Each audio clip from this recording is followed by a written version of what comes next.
And the thing about a comprehensive narrative is it can't leave out an archetypal character, or it fails. Now, I can give you an example of this, okay? So, how many of you have seen Disney's Sleeping Beauty? Okay, so many of you have. How many haven't? Okay, so there's a few that haven't. Well, the Disney movies, you know, they're kind of standard childhood fare. Now, in Sleeping Beauty, what happens is that the king and queen give birth to a princess after trying for a substantial amount of time. And, you know, she arrives healthy and beautiful, and then they have a christening day, and they invite everybody to it, but they don't invite Maleficent, who's a dark witch, roughly speaking. You know, like she's queen of the underworld, that for lack of a better word. She's the negative element of femininity. And they don't invite her to the party.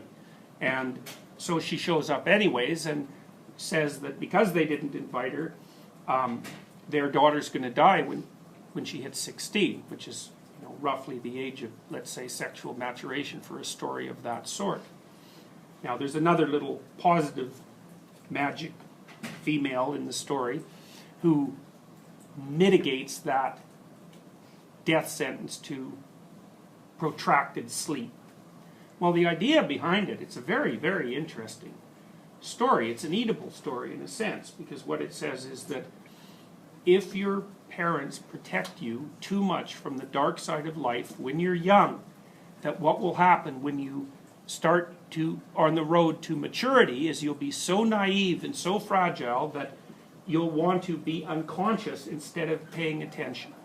And that you're going to have to be rescued from that state by something. And it could be a prince, which is how that story lays itself out, or it also could be the symbolically masculine and exploratory element of your own psyche. And the stories are ambivalent about whether it's an external event or an internal event. It doesn't really matter. You know, the things end up being the same. And so that's actually what happens in the Sleeping Beauty story.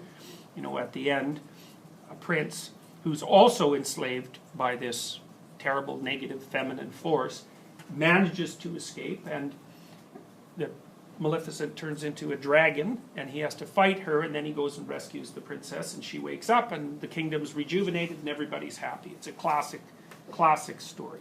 You know, and it's not... It's funny because the Disney movie Frozen was put forward as in some sense, as a feminist alternative to the classic fairy tales. And first of all, you can't do that. You can't just generate up a fairy tale.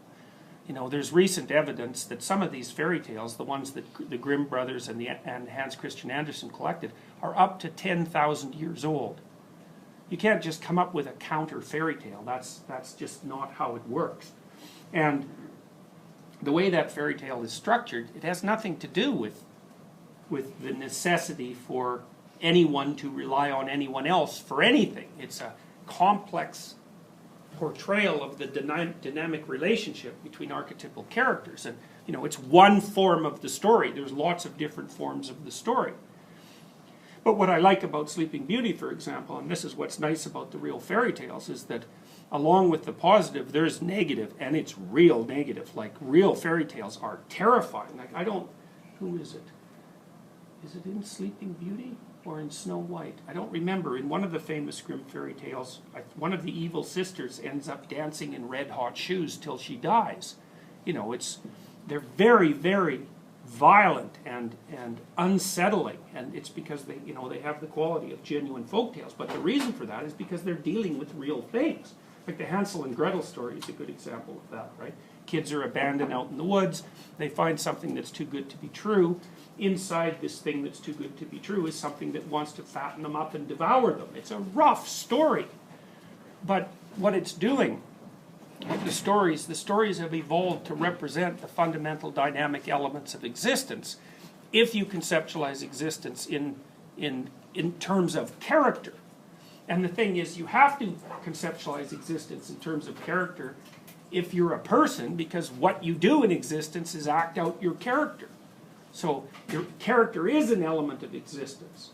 Now, you might say, well, that doesn't mean that society has a character. But actually, it does mean that. And because partly what happens, like if you're socialized, say, into a culture, the culture exists in the same relationship to you, roughly speaking, as another person does.